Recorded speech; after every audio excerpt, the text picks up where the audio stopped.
As I said before, because I grew up in an ultra-Orthodox school, they don't teach English there. Okay, Okay. so I've had to learn it by myself later in my life. Thank you so much for joining me, Joshua, right? Is that correct? Hey, yeah, correct. Thank you, Rochelle, for having me. It's a pleasure to be here in the Zoom conversation with you. And can you Hi, tell how are? everybody where you're from? Yeah, so I'm Joshua. Actually, I'm from Israel, and my name is Yehoshua. Joshua is the same name as Yehoshua, just in English. Okay, so thank you for having me. It's great to be here. I'm thankful for the opportunity to have that conversation. It's great. Do you want to tell me a little bit about yourself? What do you do for work and Okay. So I live in the south of Israel in a small city, and I'm a social worker. I work with people who struggles with mental health, mental health uh, issues. Right. I don't really like to use the word mental health disease, even though that's the definition by the protocol, like schizophrenia. And most of the people that I work with are struggling with schizophrenia. I meet them for 1 hour, like every one of my clients for 1 hour a week. And we have like a therapy session. It depends on the man or woman that they meet, their abilities and their needs, and our connection and relationship really depends on them. I can help them not only as a therapist, because actually I'm not a therapist. I have studied some psychology in my degree, social work, Bachelor of Social Work, but I'm not a psychologist, not a therapist, but I do also kind of therapy, and also help them with other goals in their life, how to make progress. I believe in the rehabilitation. Okay, I don't look at a person like you have a disease, because I don't like that attitude and that perspective. And when I work with people, actually, I prefer to look at their strengths and to empower their strengths and to have a conversation. And most of the conversations not about the weaknesses, but about the strengths and how to empower them. That's awesome. In the U.S., we have social workers too, and I think they do similar things where they kind of like work with their clients and meet with them to have some sort of therapy. We also have like therapists and psychologists and all that. So I am familiar with that, and we have like we call it the same thing basically. So it's like social worker will sometimes the social workers make house calls, or sometimes the people will come to the social workers and they'll meet with them. Um, and people also meet with therapists and psychologists and all that here too. So thank you for sharing. That's really interesting. And do you find that your work to be fulfilling?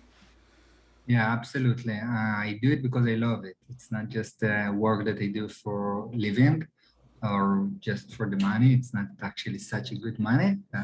It provides me, but I do it because I like it. I like the communication with people, and I feel I find it meaningful when I feel that I helped someone, and we have actually deep connection. I already worked in I've already in the same job for 2 years, so I have really deep connection with the people I work. It's like once a week and now we're once a week already 2 years. So we do have a meaningful connection.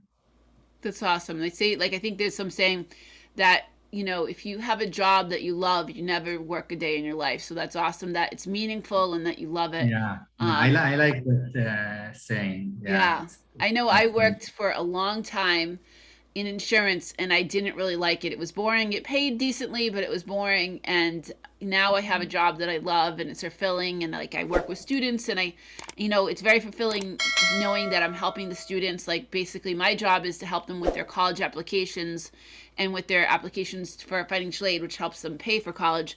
And it's very fulfilling. I love to go to their graduation and see them and keep in touch with them to see how they've done. So, you know, that's awesome that you have that kind of job that is like basically something that is fulfilling and something that you enjoy doing.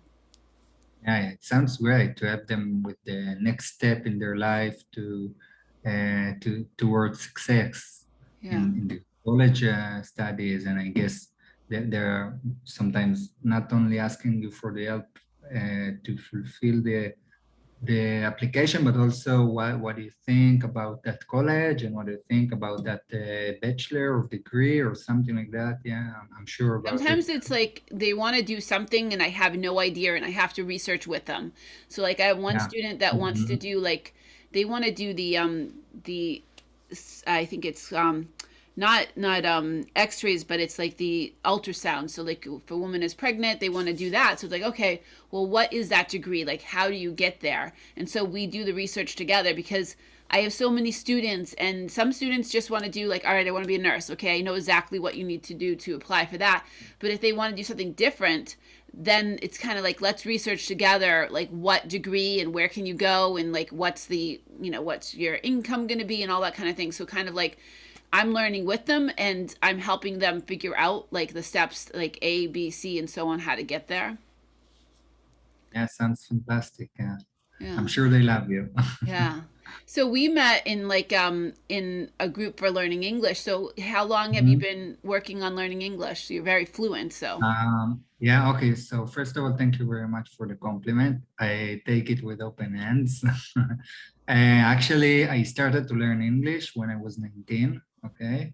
Um, I wasn't learning English at school at all. Okay, at primary school, and because I don't have a good reason for that, but because I was growing up in a very religious, ultra-Orthodox school, Jewish school, and they don't teach English. All right.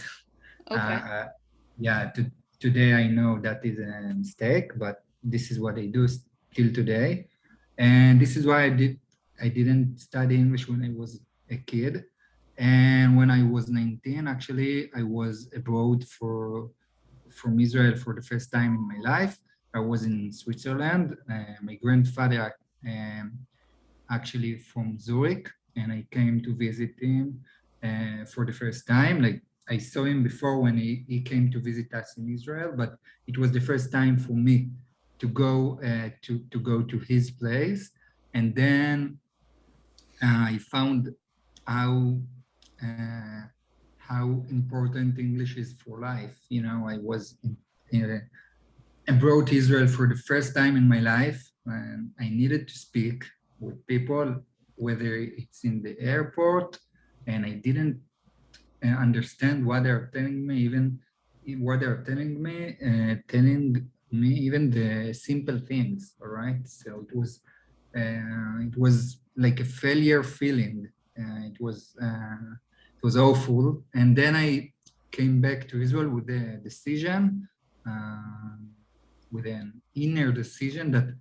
I'm gonna learn English and I'm gonna be able to make great conversation in English. I'm actually, it was 10 years ago. It was when I was 19 and I'm 29. Just uh, on Saturday, it was my birthday. I was Well, happy 29. birthday. So yeah, thank you. So actually, for your question, it's about 10 years since I have started to learn English, and of course, it's not like I'm learning English every day for most of my days. No, but I do have a mindset that I want to study English, And actually your group, it's an excellent group, your WhatsApp group. Really, it helps me to practice my English, to listen to your messages, your voice messages in English, and to get your to understand, to be able to understand your accent, and maybe even to copy it sometimes. You know, the pronunciation. Oh, all right, this is how you pronounce that word or another one. So it's, I think that WhatsApp group. Actually, I've been in a few WhatsApp groups for learning English before, but that's the best I ever participated in, because you are really active and really helping the other students, and we can feel, as you said once, it's like a family. Okay, we can Yeah. feel that you really love to do it. You don't do it just for, I don't know, for a job or something like that. You really love it. It's fun for you. We can feel it in the group. And so it's a great environment and great way to, you know, if you want to improve your English or whatever language that you want to achieve learning. And the most important thing that you have to do is practicing every day, Yeah. even if it's for a few minutes, but practicing every day, because you have to, the mindset, you have to change your mindset to be able to think in the different language, to be able to understand without making an effort. Okay. And it takes time. It takes time. It's not in one day, not in one even year for me. Maybe for others while living in a native English country, maybe it's going to be easier. For me, most of my day I speak Hebrew, okay, with my neighbors, with my friends, with my coworkers, with my clients, with my family. So it's not a changing of mindset that you do in one day, not as I said, even in 1 year, but when you feel that you made a progress, this is a great feeling. Yeah, and it's a great opportunity actually, again, to have that conversation about it. Yeah, so you mentioned the group, and I think that what's different about this group that I created almost a month ago, it started from I invited a select people that I met through different Hello Talk, and I met people on WhatsApp and whatnot. But they were people that I had a good relationship with, and I invited them to a YouTube live, and they really got along. Really, they loved speaking to each other for that hour long that we were speaking, and they wanted to continue the conversation. So I decided to, the best way for me to connect them all would be to make a WhatsApp group for them, and that's how it started. And then we've been inviting slowly a few more. So it's still really small. And I think because we've all been like speaking together, and they're mostly all my friends, and now I've invited Alex from our group to invite some others, but we share all the time that we are like a family. And right now my decision is to keep it really kind of small, like add a little bit, more members at, slowly. But we have the YouTube lives that we can get to know each other better. So I think, like you said, it's unlike any group that I've been in, and like you said, any group that you've been in, where it feels like family. I'm not the first person. I think Fatima said so. Alex said so. Like, when many people are like, it's like a family, and we really want to get to know each other and get to know. I've learned all about, I've learned about the culture in Bangladesh. I'm learning about the culture there in Israel, and learning about all these different people and the different parts of the world. So yeah, I really think it's a great opportunity. And then you kind of mentioned that you started to learn English because you had this experience of going to Switzerland, you said, Yeah. right? And Mhm. so like Absolutely. you This found like is you what really couldn't pushed me. communicate, right? And so I was hearing this from many other people that if you know English, like even if you don't know the language that they speak in whatever country, most likely there are people there that speak English. So you can probably Absolutely. communicate and get your way Mhm. around if you know English. While so basically it's going to help you out for that reason, and also for many people it helps them out for their jobs as well because it's an international language. It's interesting to me to learn that it's not very common for people to speak English in Israel. I had no idea. Yeah, actually, I think that most of the people in Israel speak English. Okay, as I said before, because I grew up in an ultra Orthodox school, they don't teach English there. Okay, Okay. so I've had to learn it by myself later in my life. And actually, I have friends who grew up in the same schools like me, and they don't speak English till today, which is, I think, a bit sad, because as we are talking about it, it's very important for communication, not only in the US or England or whatever other language country that they speak English, but also for uh, almost every place around the world. You can communicate in English, and you cannot communicate in your own language. Okay, Hebrew for me, or whatever language for other small countries around the world. And by the way, I told you before that I was in Switzerland, and it was my first time in my life getting abroad, Israel. Okay, but in the past 10 years, I've been abroad Israel for other few times. I was in Switzerland again, and I was able to speak in English. Okay, so it was a completely different experience. Okay, to be in different country, and to be able to communicate with people, whether it's in the ski resort, or it's in, even if I went to drink something in the evening, you know, and I was able to communicate with the people. It was fun. Yeah, my name is that, and you know, simple introduction and kind of communication, even kind of friendship that I have made around the years, that based on English. Yeah. Yeah, that's awesome. And I think that's the thing. Like, I've made friends with people from all over the world, people that are trying to learn English, and I think it just opens you up to making those friends. Obviously, I'm a native English speaker, but my start was because I was learning Spanish, and my whole start of the whole YouTube channel, it kind of came out of my daughter wanting to be a YouTuber. She's now 12, and I said we could do something if it was educational. So we were learning Spanish at the time, and we decided to make a similar channel to help people learn English. So that's how I got started with this. But it's a hobby.